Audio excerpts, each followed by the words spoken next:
Hi, this is Joe Kopsick. It's October 5th, 2017, and this is my response to a set of reductionist arguments which liberals have leveled against the right of the people to keep and bear arms in the wake of the Las Vegas shooting of October 1st.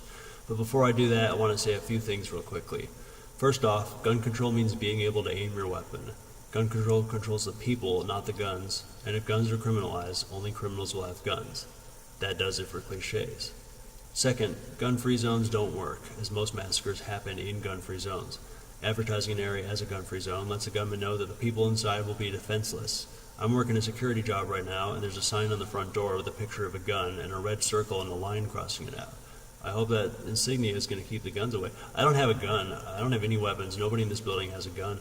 The hirers win. Who are we going to get to provide security to this gun-free zone? And their serious answer to themselves was a guy who's unarmed, who's not even eligible to carry a gun professionally until next summer. That's stupid. That's retarded. How am I supposed to keep guns out if I don't have a gun?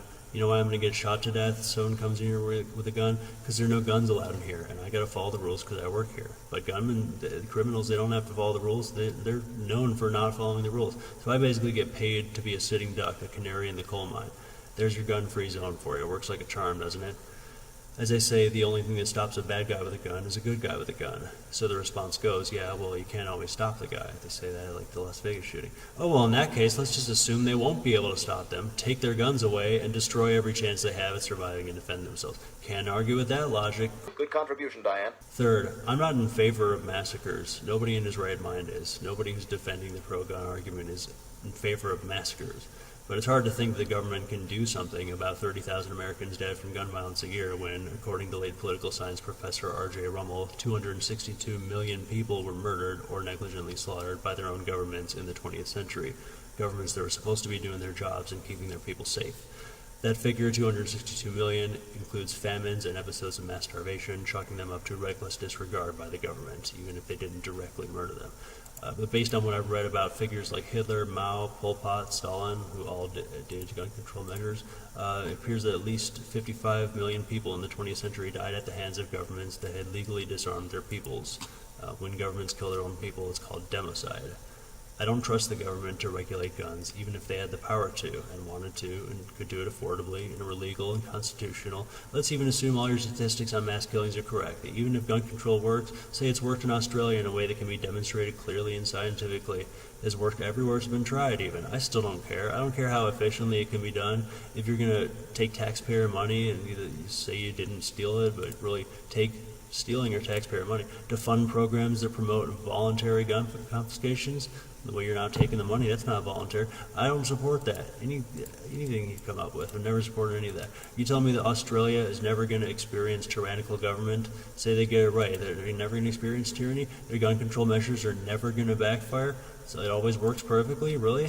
And quit telling me what to do with the weapons that I may or may not have. And then if I did have them, they'd be my property, not yours, not the government's, not the guy who sold it to me, not the person or company he bought it from. It's once you buy it, it's yours. That's how property works. If you want to sign a contract that says you're not allowed to have guns and I have nothing to do with it and I don't have to pay for it, then go ahead.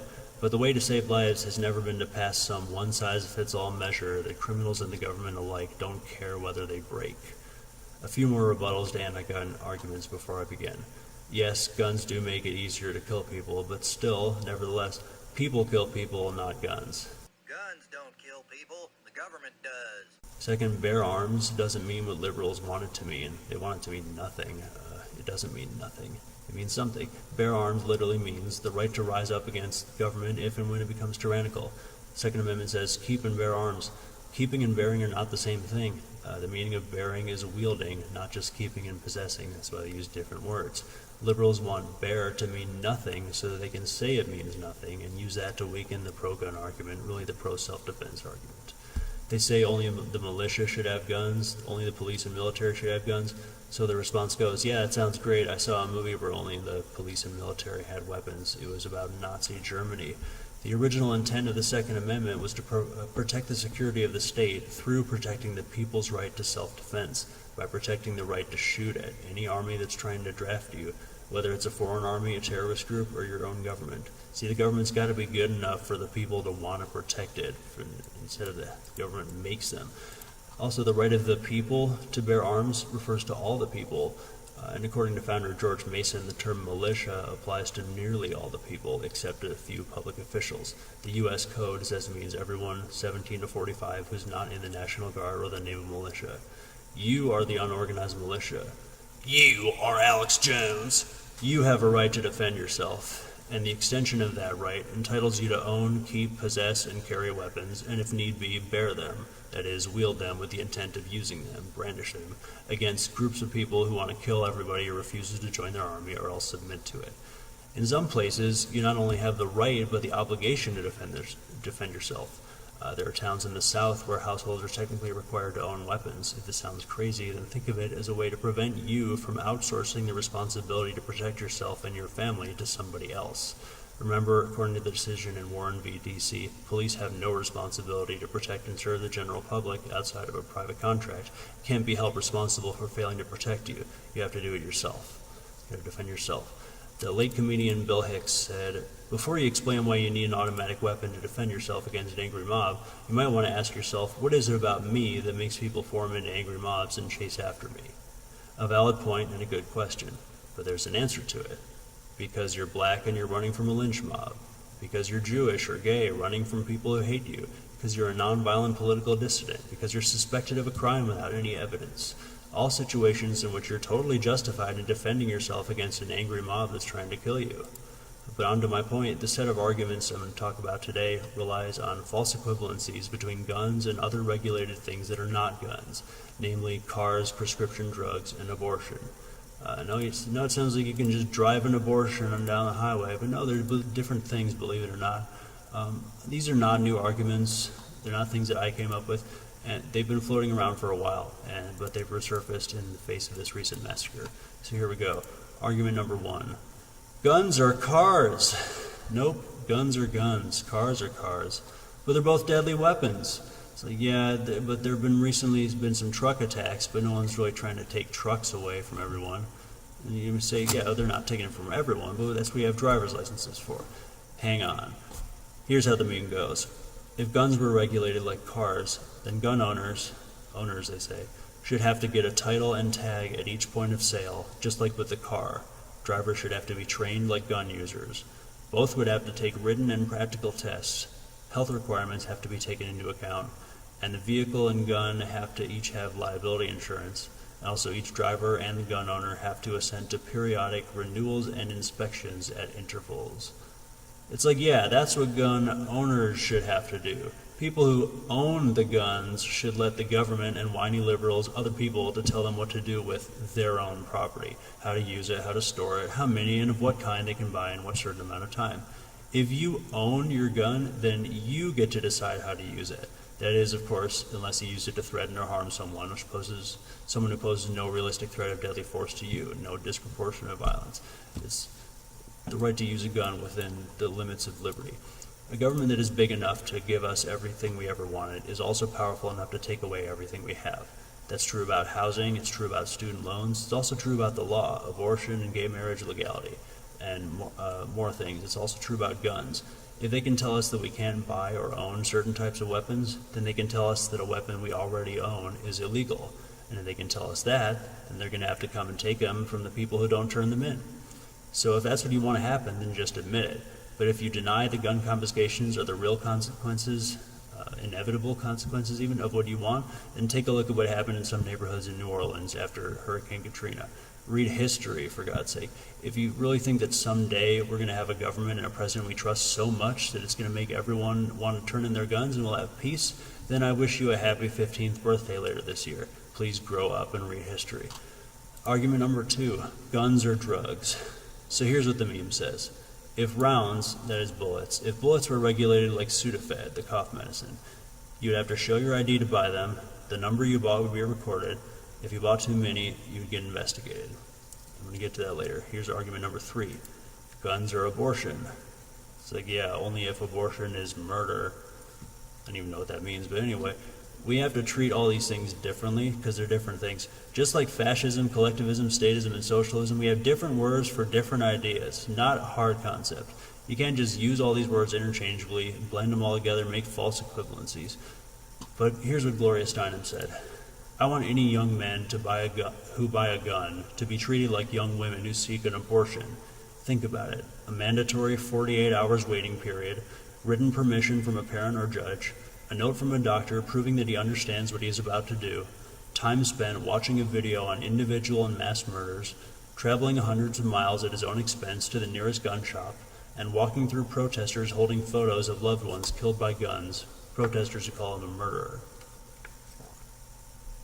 These may seem like cohesive arguments independently, but taken together, it's clear that they have no basis and stem from a lack of understanding of freedom versus permission and the Ninth Amendment, which says the enumeration in the Constitution of certain rights shall not be construed to deny or disparage others retained by the people. It means that just because something is in the Constitution doesn't mean the government has the right to regulate it.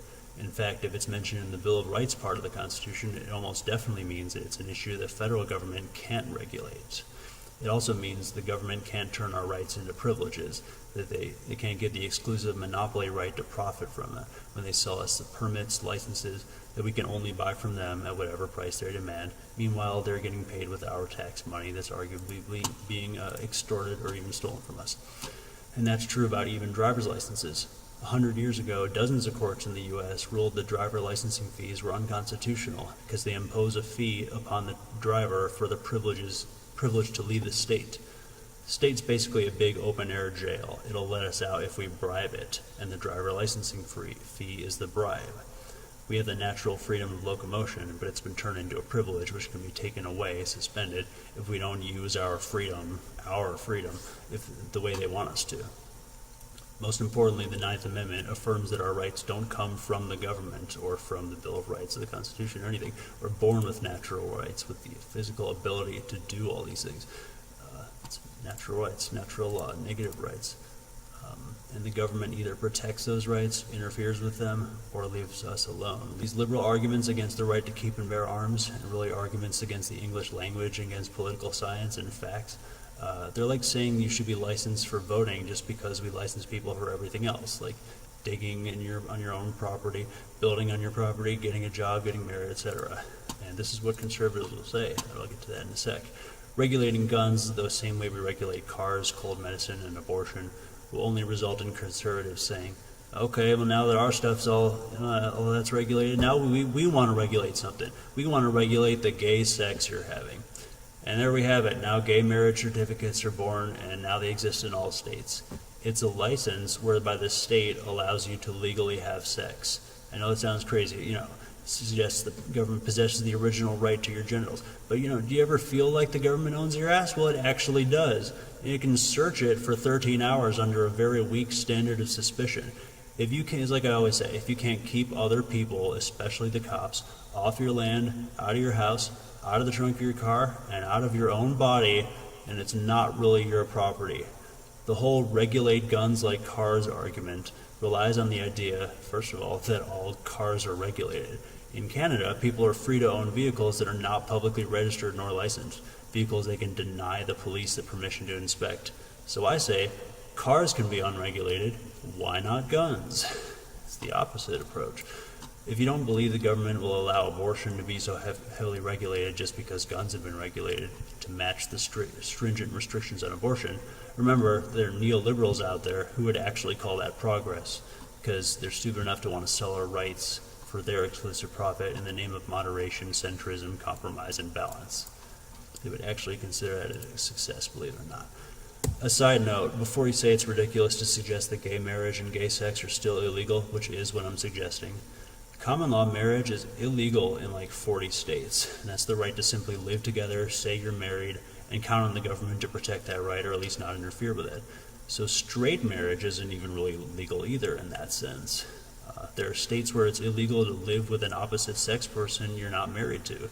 Sodomy has only been legal in all 50 states for 14 years. The federal ban, or the Texas ban, was ruled fairly illegal in 2003, Lawrence versus Texas. And the U.S. just voted against an international ban on the death penalty for homosexuality. Homosexuality is far from free. It's not exactly unfree either. It's something in between. It's what we call legal. It's legalized. Marijuana legalization doesn't make it free. The same things happen with marijuana. Being gay could become illegal again at any time, and that has happened in history. Before you say that's crazy, Stalin recriminalized homosexuality after it was unregulated after the Bolshevik Revolution of 1917 to 18. Marijuana prohibition, homosexuality prohibition, even the draft could come back at any time. Even poll taxes arguably exist right now and have come back, because you usually have to pay for an ID in order to vote. So that means you have to pay in order to vote, basically, by proxy. This is what happens. Republicans are in denial about it. This is what happens when you license out all your freedoms and call it responsible regulation. Think of all the things we show our licenses for. Buying tobacco and alcohol in person or online, whatever. Cashing or writing checks, sometimes making purchases. Applying for a loan, proving identity at libraries, applying for an apartment, getting a library card, presenting your IDs at the DMV, at airports and hospitals, at the pharmacy, and donating blood, going to pawn shops, at government offices, while using credit cards, in court, voting in union elections, filing adoption papers, validating your Facebook profile. So the argument goes from conservatives who now decide to betray freedom lovers on the Ninth Amendment issue. Well, if we have to show our IDs for all of these things, why shouldn't we have to show our IDs when we vote? It's like, screw that. You should be saying, hey, that guy doesn't have to show his ID when he votes, so why should I? Furthermore, why should I have to show my ID to do all this other stuff?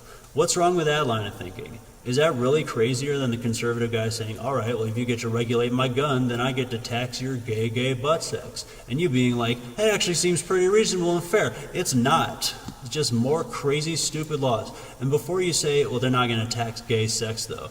Gay or straight, marriage licenses still cost money. You may want to call it a fee, but I call it a tax on getting married. Sex is taxed, and the government is the pimp of us all. You'll see what I'm talking about the next time there's a Democrat in the White House.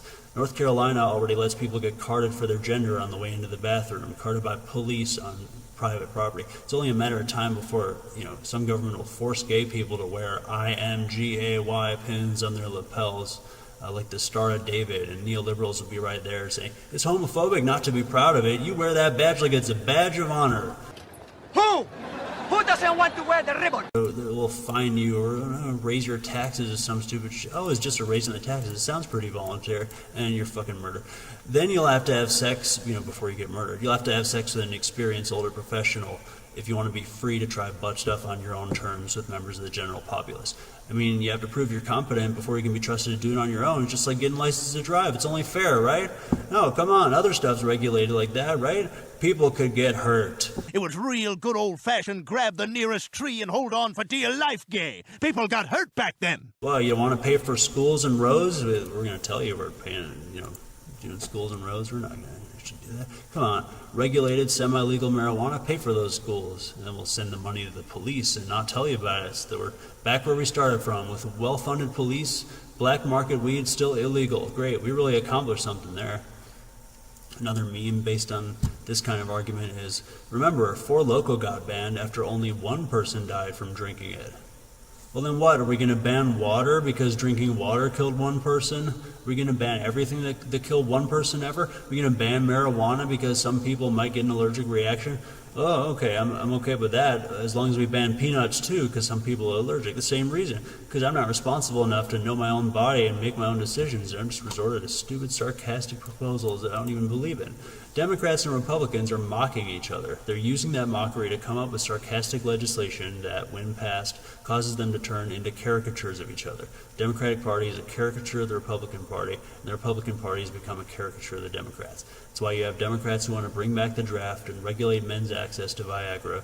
They want to do that because there's abortion laws. But it's also why Republicans want to use the fact that they're being taxed to fund contraception and abortion as a way to excuse them to continue regulating those things, or to start after they get into power. These parties are enabling each other to destroy freedom, while each party makes a mockery of what it once stood for. You ever heard of a type of local law called a variance, wherein you basically apply to the government to be specially excused from a rule so that you can do something, like build something on your property, for example? The way I see it, that's how all laws work. All our rights have been turned into privileges. Everything we want to do is illegal until we get permission that it's not illegal, then we can do it. And everything that's worth owning is illegal to fully own. Or if it is legal, they make it so difficult, complicated, and expensive that it's basically impossible, and owning it becomes a liability rather than an asset. Like they tax it to shit. Like your fucking houses that you're taxing us out of right now.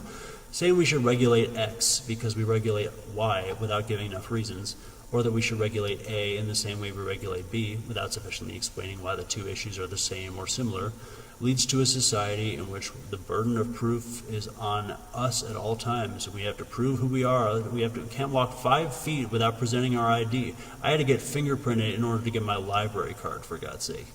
Everything that we register also becomes our property only conditionally. The title is still held by the government.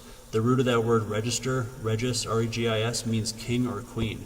Anything you register becomes the property of the British throne. War of 1812, Titles of Nobility Amendment, Maritime Law, wake the fuck up. Government steals our liberties and then sells them back to us. That's not a free society. It's not a fair or equal society either, and it's certainly one that I don't want to live in.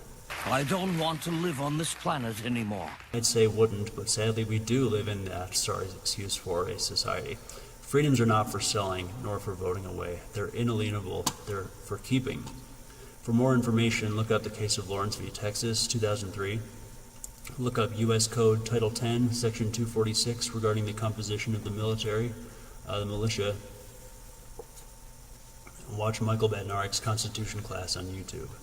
To learn more about my views on the Second Amendment, read my May 2014 article, Altering the Second Amendment to Protect Conscientious Objection, on the Aquarian Agrarian blog. To learn more about my views on driver's licenses, read my December 2015 article, Papers, Please, Freedom versus Permission. To read about where I think all this sarcastic, revenge-based legislation is coming from, check out my May 2014 article, Why Voting is Not Necessarily Evil. Remember, whether it's guns, drugs, cars, sex, marriage, abortion, the right to enter a profession and join a union, freedom from being drafted, or whatever else, you have to support protecting the freedoms that other people value, even if you don't value them, if you're going to expect them to protect the freedoms that you value but they don't. Last year, Rand Paul said, "I don't want my guns or my marriage recorded in a government database." Will you protect his rights to his guns, since he doesn't want some of the homophobes who are running this government to have a list of everyone in the country is married to a person of the same sex, or a Muslim registry, for example? If you can't do that, then I can't trust you not to keep advocating for the destruction of what freedoms we do have left, surely because other freedoms have been eroded and regulated to destruction. I can't trust you not to sentence the rest of us to something bad just because you or some other group of people experience something bad that you describe as comparable to it. I'll agree with you when you say the law is unfair, but I won't agree if you say the only solution is to pass a law that makes us all equally miserable. If you still think guns and abortion are comparable, I'll agree with you that no man should be free to talk about the right to an abortion until a man can have a baby, as long as you'll grant me that you shouldn't be free to talk about my right to own a gun until you get a gun yourself. But all this line of thinking does, really, is drag me down to your level, and I don't want to do that. I support your freedom whether or not you support mine, unless and until you get in my face trying to do something about it. Not everyone will wait that long, so pick your battles carefully, watch your mouth, don't propose something stupid, like I'm about to at the end of this video, or you're going to end up saying every single one of us has to register for the draft, and that shit's not going to fly, not around me. But before I conclude, I want to say this would not be a Joe Kopsick video unless I introduce a few horrifying ideas that just might be crazy enough to work. You'll note that nowhere herein have I argued that the police should be disarmed. I'm not going to comment here as to whether they should be. It doesn't really pertain. But what I do want to note is that I can't say for sure whether I would agree with reversing the militarization of local police departments, which began under Bill Clinton. And here's why, at least theoretically. Although we've seen police departments terrorize the local populaces in places like Ferguson, Missouri, by deploying tanks, other armored vehicles, assault rifles, even drones sometimes, it's possible that if we could trust our local government with these weapons, then they wouldn't be really weapons that we would have to be afraid that they'd use against us. They'd be tools to keep us safe when local police forces united with other local police forces around the country could stand a chance at defending us, the people who pay their salaries, from the federal government and from its standing armies of soldiers and bureaucrats if it tries to take our guns or reenact the draft or anything like that, or put people in camps. And finally, as Thomas Jefferson said, when the people fear the government, there is tyranny. When the government fears the people, there is liberty. Proponents of gun control say, is 30,000 Americans dead from gun violence a year really worth it to protect the people from some distant fear of government tyranny? First of all, yes, 16 times as many people as that died a year in the 20th century because their government took away the right to defend themselves. 67 times as many people as that died a year in the 20th century because the leader of their country was an incompetent tyrant. Second, have you seen who's in the White House? Tyranny is not a distant looming threat on the horizon. Tyranny is right here, right now. But yes, if I had to choose, I'd rather have legal automatic weapons and a bunch of massacres, but people free to shoot back if they can get a clear shot and their guns aren't taken away. You can shoot back. I'd rather have that than government killing millions of its own people with minimal resistance because the people and their local police are powerless to defend themselves because they've been legally disarmed. I mean, no contest. I mean, how is the government ever going to establish a Muslim registry or a Jewish registry or bring back the draft or take everyone's guns away when they have to worry that any normal guy would have hundreds of weapons stockpiled in his house? Doesn't that ensure, as Jefferson said, that the government is going to fear its own people? Am I wrong? No, you're not wrong. Am I wrong? You're not wrong, Walter. You're just an asshole.